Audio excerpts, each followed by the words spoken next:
একে ধমকাচ্ছে, ওকে মারছে, বলাচ্ছে হাতটা করছে। মোট কথা তিনি সুখেই আছে। কিন্তু মজা মন্দ না, বিয়েরই তো ধুমধাম হুলস্থুল আয়োজন চলছে, আর আমি দিব্যি শুয়ে আছি। কিন্তু কি করি? আমি যে ঘর ছাড়তে পারি না। অসুখ নয়, বিয়েতেও অমুক নেই, কিন্তু এই ঘর ছাড়তে পারছি না। মুশকিল তো সেখানেই। ওই যে আওয়াজটা হচ্ছে, ওই যে ঠুক ঠুক আওয়াজ, ঘরের দক্ষিণ কোণে। সেই আওয়াজই তো আমাকে আটকে রেখেছে বিছানায়। তার জন্যই তো আমাকে অসুখের ভান করতে হচ্ছে।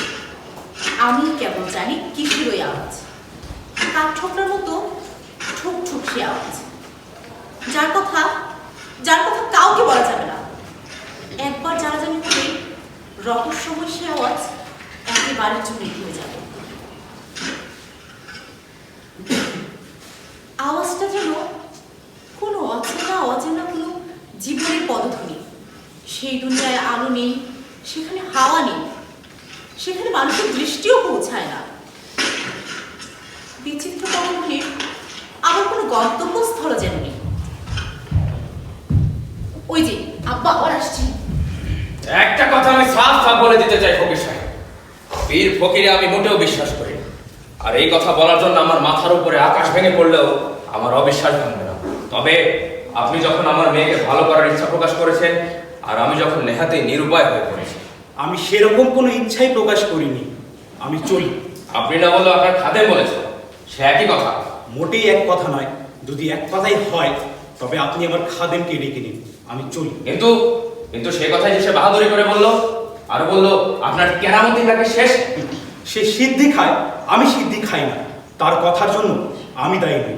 আমি চললাম। দাঁড়ান আপনি যাবেন না। আমি বড়ই বিপদে পড়ছি। আপনার কাছে ইয়ে করছি আর কি, মানে অনুরোধ করছি আর কি। আমি ভারী বিপদে পড়ছি। আপনি দয়া করে আমার মেয়েটিকে ভালো করে দিন। তাছাড়া আপনার কোনো আগ্রহ নেই দেখে না আমারই বরঞ্চ বেশ আগ্রহ হচ্ছে। তাছাড়া আপনি যা চাইবেন তাই দেবেন।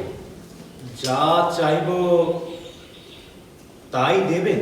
হ্যাঁ হ্যাঁ, যা চাইব তা অবশ্যই ঘরেই আছে, কেবলমাত্র আপনি জানেন না। এই ঘরে আছে অথচ আমি জানি না। সেটা একটা কথার কথা, তা নিয়ে আপনি ভাববেন না। আপনার কাজ হলো অবিশ্বাস করা, আর আমার কাজ হলো বিশ্বাসের মধ্য দিয়ে গিয়ে অসম্ভবকে সম্ভব করা। দুয়ের মধ্যে কোনো সম্বন্ধ নেই, যেমন সম্বন্ধ নেই আপনার মেয়ের পোকা পড়া দাঁতের সাথে সুস্থ দাঁতের। আমার মেয়ের দাঁতে পোকা, সে কথা আপনি কি করে চাইবেন? মেয়ের আরোগ্য চাইলে আর কালক্ষেপ করবেন না। তবে আমার একটি শর্ত আছে। আমি যখন এ ঘরে ইবাদত করব তখন এখানে কেউ থাকতে পারবে না। কেউ না? এমনকি আমিও থাকতে পারি না? না, কেউ না। হয়তো আমার মেয়ে কিছুই হয় না, ডাক্তার হেকিমের তাই মত। আমি ডাক্তার হেকিম নই। আমি জানি সে অসুস্থ, যেমন জানি তার 3টে দাঁতে পোকা। আপনার আমার কথা বিশ্বাস না হলে আমি চলে যেতে প্রস্তুত। না, যাবেন না ফকির সাহেব, যাবেন না। বেশ, তবে ঘর ছেড়ে যাবার আগে আমাকে কিছু অস্ত্র এনে দিন। খোন্তা আর শাবল। অস্ত্র? শক্ত এবং মজবুত দেখে। খুনতা শাবল? আমার মেয়েকে খুন করবেন নাকি? আপনার বুদ্ধি নেহাতি মোটা। ব্যায়ামের কাহের এইটুকু মেয়েকে খুন করতে খোন্তা শাবল লাগে না। আস্ত গলা টিপে দিলেই চলে। সে নড়বেও না, শব্দ করবে না। যান, কালক্ষেপ করবেন না, তাড়াতাড়ি করুন। কিন্তু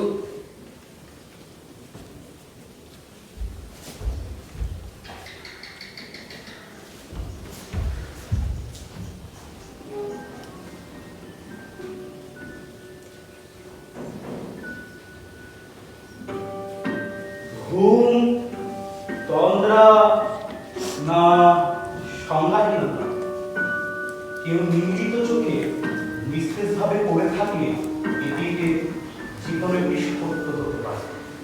এটিকে কোনটি নিষ্পত্ত না হয় তবে বুঝতে হবে তা ভার। চোখ কাঁপলো কেন? যদি এ তিনটের কোনোটি সত্য না হয়, যদি ফানি হয়, তবুও আমার চিন্তার কোনো কারণ নেই। বরঞ্চ শেষেরটাই আমার জন্য মনোভূত বেশি। এই ফান করছে, তার দিক থেকে ভয়ের কোনো কারণ না থাকলে আমার দিক থেকেও ভয়ের কোনো কারণ নেই। আমি ফকির মানুষ, মস্ত ফকির। আমি কাউকে ভয় দেখাই না। আমার কাছে সত্য, মিথ্যে, খাঁটি, নকল সবই অর্থহীন। যে ভান করে সে আমাকে নিয়ে ভাবিত না হলে আমিও তাকে নিয়ে ভাবিত হব না।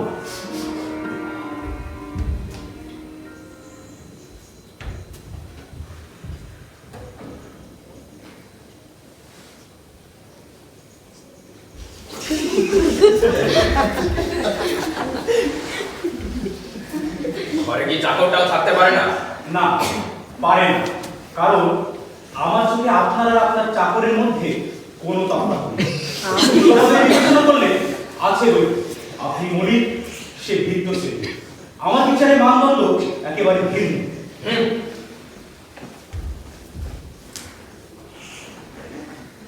এখনো চোখ নিমিলিত, নিঃশ্বাস পরে কি পরে না। কিন্তু তুমি ঘুমাও, তোমার গায়ে পালকের আঁচড়টুকু পড়বে না। তুমিও ভান করছো, আমিও ভান করছি। দুজনের কর্মপন্থা এক, তবে উদ্দেশ্য একেবারে ভিন্ন। তাই দুজনের সাথে সংঘর্ষ হওয়ার কোনো কারণ নেই। তুমি শুয়ে শুয়ে ভান করে যাচ্ছ, আর আমি আপন মনে কাজ করে ভান করে যাচ্ছি।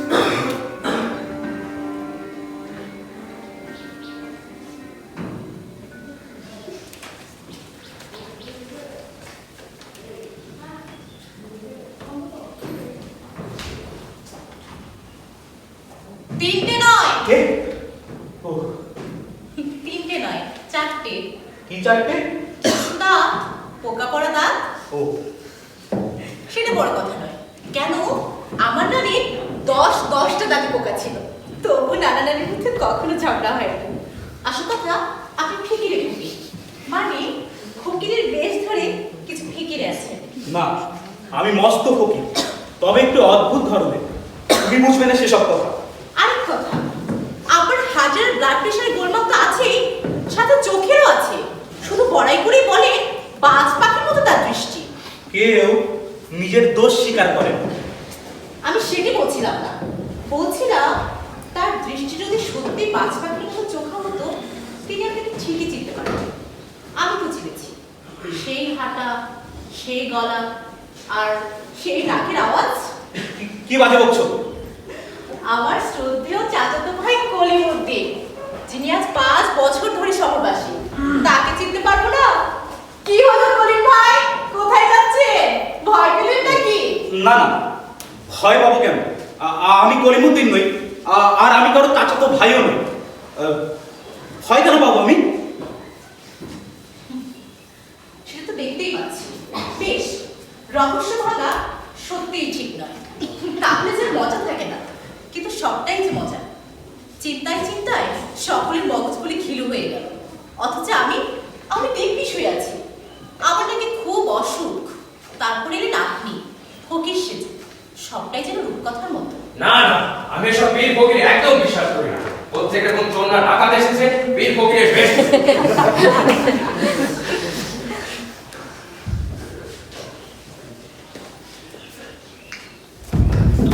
আহা, কে বিরক্ত করছে? একটা কথা আমি সাফ সাফ বলে দিতে চাই ফকির সাহেব, আমার মেয়ের যদি কিছু ক্ষতি হয়েছে তবে ফকির টকির মানবো না। বাইরে ধনওয়ালা বন্দুক নিয়ে দাঁড়িয়ে আছি, কথাটা মাথায় রাখবে। ঘরে কে? আব্বা, আব্বা। কি মা, কি? ওর থেকে তো সুগন্ধ আসছিল, আর কেমন ধীরে ধীরে হাওয়া বইছিল, হঠাৎ বন্ধ হয়ে গেল কেন আব্বা? ঘরে কে? সুগন্ধ পাচ্ছিলি আর ঝিরঝিরে হাওয়া, এই বোধহয় আমার আসাটা উচিত হয়নি। পাচ্ছিল আব্বা, কিন্তু হঠাৎ বন্ধ হয়ে গেল কেন? আহা, কে বিরক্ত করছে? আমি যাচ্ছি।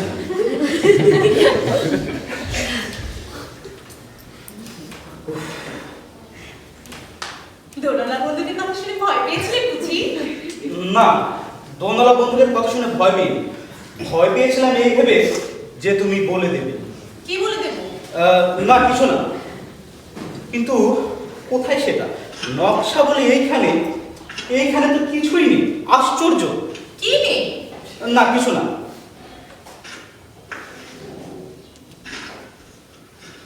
কিসের আওয়াজ ওটা? বাহিরে মেহমানের জন্য তাবু ফুটে গেছে। না না, এই আওয়াজ আসছে এই ঘর থেকে, এই ঘরের তলা থেকে। তবে ভূত। আমাদের বাড়িতে আবার অনেক ভূত। না, ভূত নয়। আমার আমার কেমন যেন একটা সন্দেহ হচ্ছে, ঘোরতর সন্দেহ। কোথায় সেটা? আরে কি কোথায়? না না কিছু না। কিন্তু আপনি কি করছেন সেটা আমি জানি। জানো জানো তুমি? ঘরে যখন সাবল এলো তখনই বুঝেছি রহস্য ভেঙে গেলে যার মজা থাকে না, তাই তো বলিনি এতক্ষণ। কথা আমি তো কেউ জানি না। তুমি বলবে কোথায় সেটা? কেন বলবো না? রহস্য যখন একবার ভেঙে গেল। কিন্তু এত তাড়াতাড়ি কিসে? আহা, সময় নেই তো, বলো কোথায় সেটা? একটা বিশেষ জায়গায় ফাঁকা আছে, সেখানে চাপ দিলেই ইটটা ভরে যায়, তারপর ডালাটা উপরে উঠে আসে। সিন্ধুকটা অনেক নিচে নামতে হয়। কি আছে সেই সিন্ধুকে? ও অনেক কিছু, সোনা, মোহর। কি ভাবছেন? না কিছু না। কোন দিকে? দক্ষিণ দিকে। মিথ্যে কথা, নকশা বলে উত্তর দিকে। বুঝেছি, আমার হাতে নকশাটাই নকল নকশা, আসলটা তার হাতে যে যে এই আওয়াজটা করছে। তুমি জানো সেটা কিসের আওয়াজ? কেন জানো না? দুদিন ধরে শুয়ে শুয়ে সেই আওয়াজই তো শুনছি। কেউ সুরঙ্গ কাটছে, তার গন্তব্যস্থল হলো ওই সিন্ধু। তুমি জানো অথচ দিব্যি শুয়ে আছো, তুমি দেখি বাধা দেওয়ার কোনো চেষ্টাই করছো না। আপনাকে তবে কোনো বাধা দেয়নি? আমি যে ঘরের লোক, এই ঘর যে আমাদের সকলে। সেজন্যই ফকির সেজে এসেছেন বুঝি? তুমি বুঝবে না সেসব কথা, কিন্তু আলোচনার সময় নেই। কোথায় সেটা বলো। এত অধীর হচ্ছেন কেন? যে লোক আজ দুদিন ধরে মাটি কেটে কেটে ধীরে ধীরে সিন্ধু বানিয়েছে, তাকে অন্ততপক্ষে সিন্ধু পর্যন্ত তো পৌঁছাতে দিন। না করে যে তার সকল শ্রমই পণ্ড হয়ে যাবে। তুমি পাগল, বদ্ধ পাগল। আমি পাগল হতে যাবো কেন? বরঞ্চ আমার মধ্যে যথেষ্ট দয়া মায়া আছে। ভাবো লোকটির কথা, সে কি অমানসিক পরিশ্রমী না করছে আমার দুদিন ধরে। ভগিনী পোশাক করে ধীর ধীর করে নেচে বেড়ানো আর সুন্দর কাটার মধ্যে আকাশ পাতাল পার্থক্য। আর সে যে শুধু অসম্ভব পরিশ্রমী করছে তাও কিন্তু নয়, তার মধ্যে যথেষ্ট লজ্জাসরও আছে। তাই সে দিনে দুপুরে ডাকাতি করছে না, যা করবার সকলের চোখের আড়ালে করছে।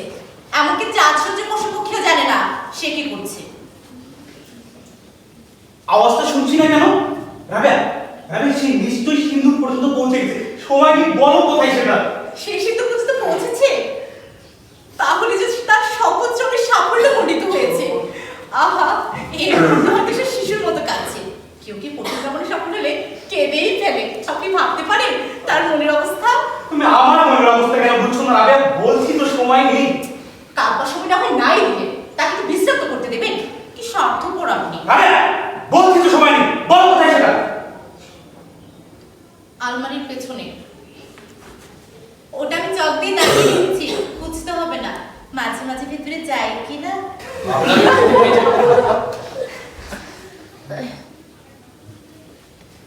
ওকে কোথায়? কে আব্বা? ওকে কোথায় তুমি? আল্লাহ, কার কথা বলছেন আব্বা? কাউকে দেখিসনি? আশ্চর্য, এই লোকটা নিশ্চয়ই কেমন হতে জানে। মা, কেমন বোধ করছিস এখন? ও মা, আমার কিছু হয়েছিল নাকি? আশ্চর্য, তোর অসুখ হয়েছিল মা?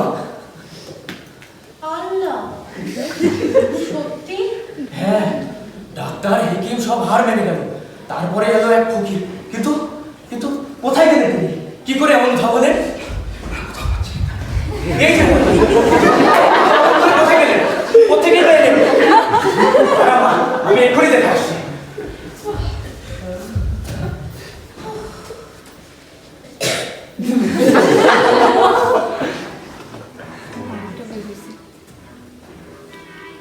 ছোট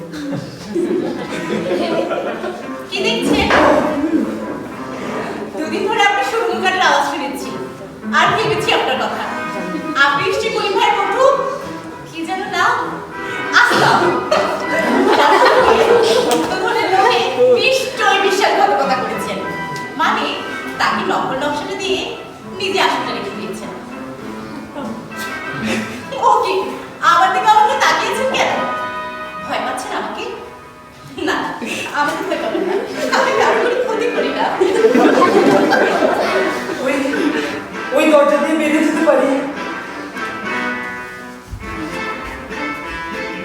পারে, কিন্তু এই সময় যাওয়া নিরাপদ হবে না। আপনার গাড়িতে ফকিরি পোশাকের ছাড়পত্র নেই, বরঞ্চ ঠিক শীতকালে চোরের মতো দেখাচ্ছে আপনাকে। আপনি বলো সুরঙ্গ দিয়ে ফিরে যান। না না, পুলিশ সুরঙ্গে ঢুকতে না পেরে সুরঙ্গের ও মাথা দিয়ে ঢুকতে গেছে। ওর মাথায় খুন ধরেছে, সে আমাকে মেরে ফেলবে। ভয় দেখিয়েছে, খুন করবে, লাফালাফি করবে। সুরঙ্গের মাটির অন্ধকারাচ্ছন্ন গহ্বরে সবাইকে ঢুকতে পারে, যে হাতে সে আবার পারে। কারণ সে মাটির অন্ধকারের রহস্য নিজের হাতে একটু একটু করে ভেদ করেছে। কিন্তু ও ঢুকবে, ও মাথায় খুন ধরেছে যে। উফ, ঢুকলে দৌড়ে সুরঙ্গের ওই মাথায় যেত না, এদিক দিয়ে ঢুকতো। সুরঙ্গ কাটতে জানেন বটে, কিন্তু আপনি বোকা। বলছি তো নির্ভয় থাকুন, সে সুরঙ্গের এই মাথা আর ওই মাথা ছোটাছুটি করবে, কিন্তু ঢুকবে না। তুমি দেখে বেশ বুদ্ধিমতী। না হলে চলবে কি করে? ওর সঙ্গে আমার বিয়ে। যান, শিগগির যান, পায়ে হাত পাচ্ছি। একটা কথা, সিন্দুকটাতে কিচ্ছু ছিল না। কিছু ভাবলে নিশ্চিতভাবে সে বিষয়ে একটা সুরঙ্গ কাটার আওয়াজ শুনি। যান, শিগগির যান, পালান। ফকির সাহেব দেওয়ানো হয়ে গেছে, এই ফকির সাহেব দেওয়ানো হয়ে গেছে।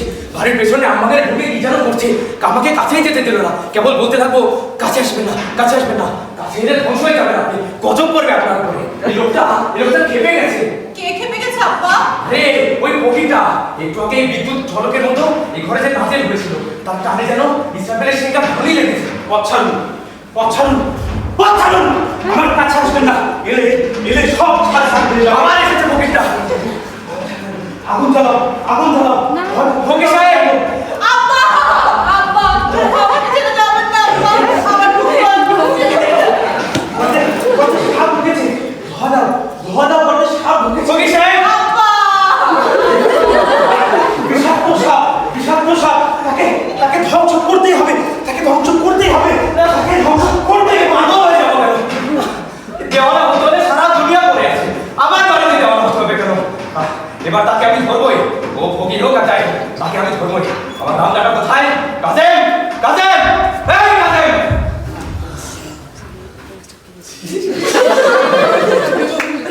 একটু পানি খেতে পারি?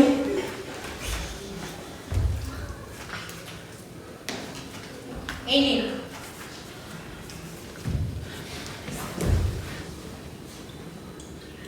আহা, আপনি থরথর করে কাঁপছেন যে। আমার খুব ভয় হচ্ছে, কলিম সঙ্গে আগুন দেবে, আমি আর সঙ্গে থাকতে পারবো না, সে আমাকে মেরে ফেলবে। যে সুরঙ্গে ঢুকতে জানে না, সে কাউকে খুনও করতে জানে না। না না, আমার না খুব ভয় হচ্ছে। তাছাড়া আমি দুদিন খাইনি, ঘুমাইনি।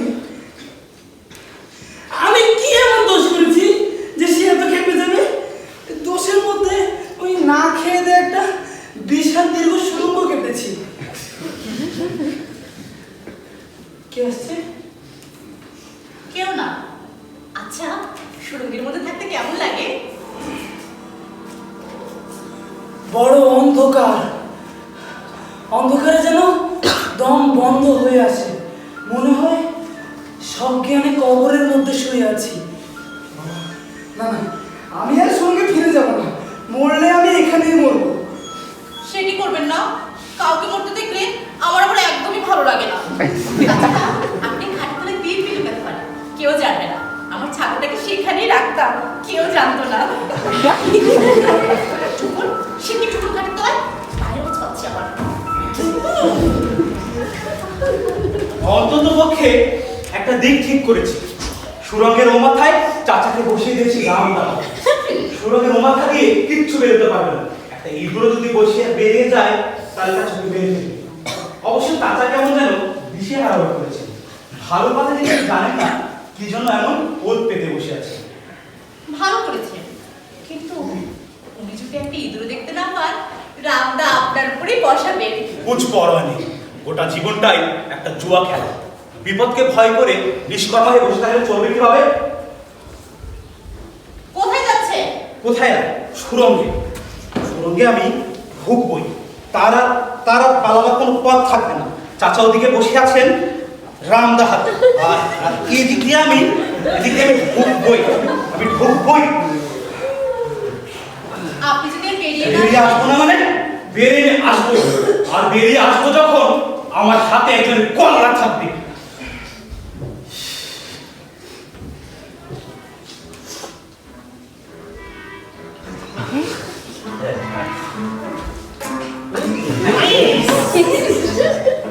কোনো ভাবনা নেই।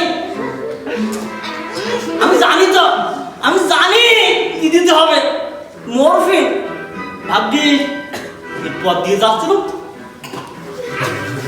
বাইরে নাকি হুলুস্থুল বলে যাবে, কিন্তু আর কোনো ভাবনা নেই।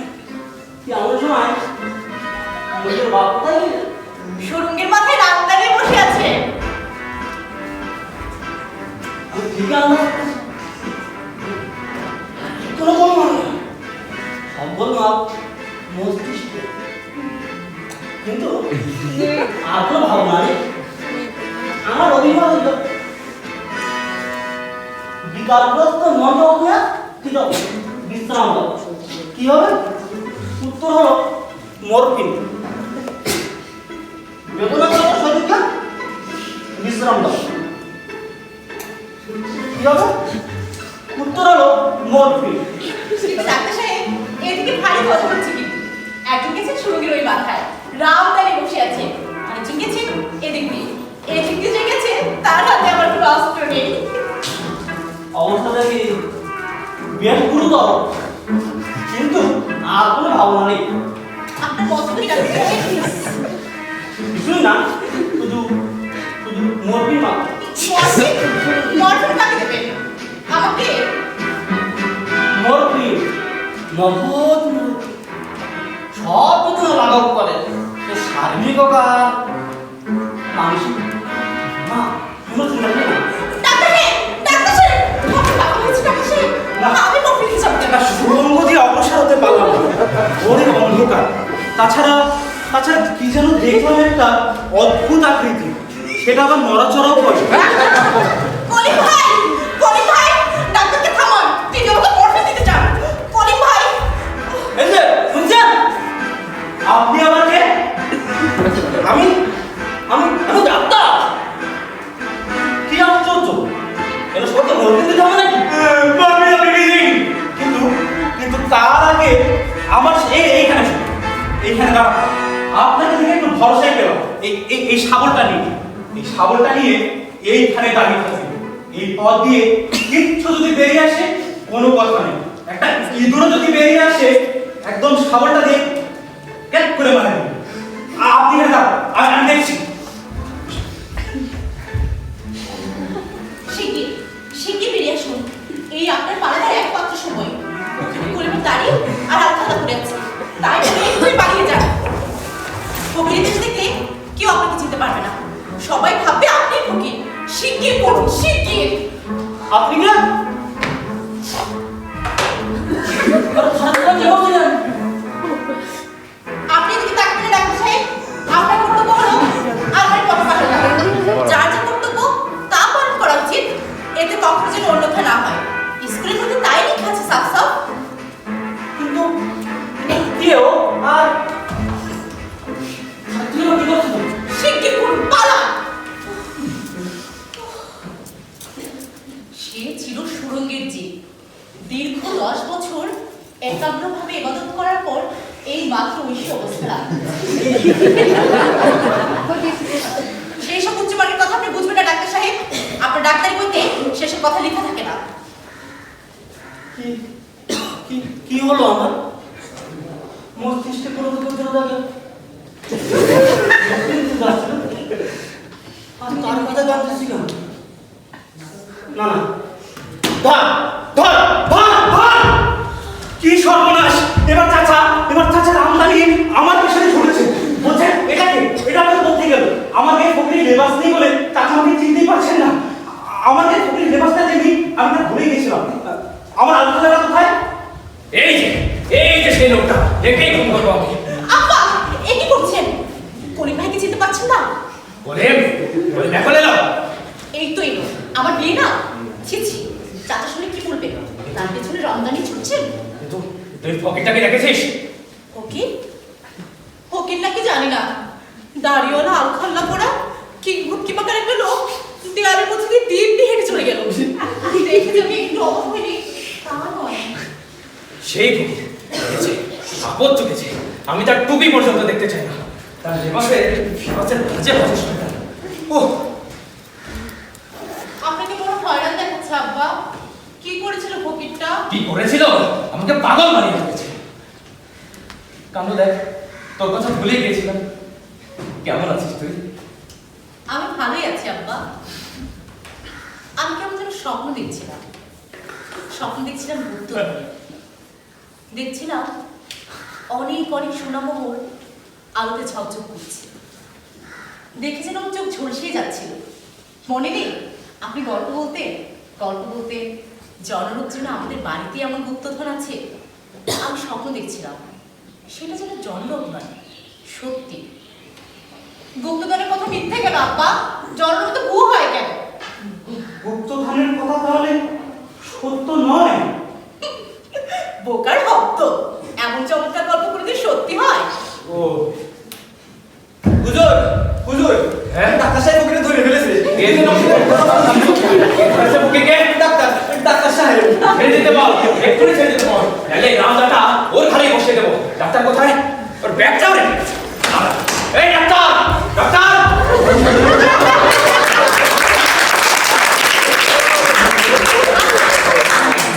কোথায়? শোনো কোথায়? কি বলছেন? আমি তো আসছি। উফ, অসহ্য। গানটাও আছে।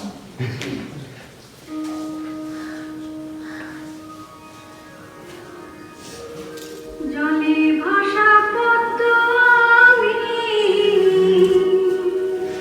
শুধুই পেলাম ছলনা, ও আমার সহেলি, বাপরে, আমার নাই তো কোথাও কি খিদে পেয়েছে। কিন্তু বুকের জ্বালা কোথায় যে জোড়ায়, তার বিচিত্র কি? বুকের জ্বালা কোথায় যে জোড়ায়, ও আমার সহেলি।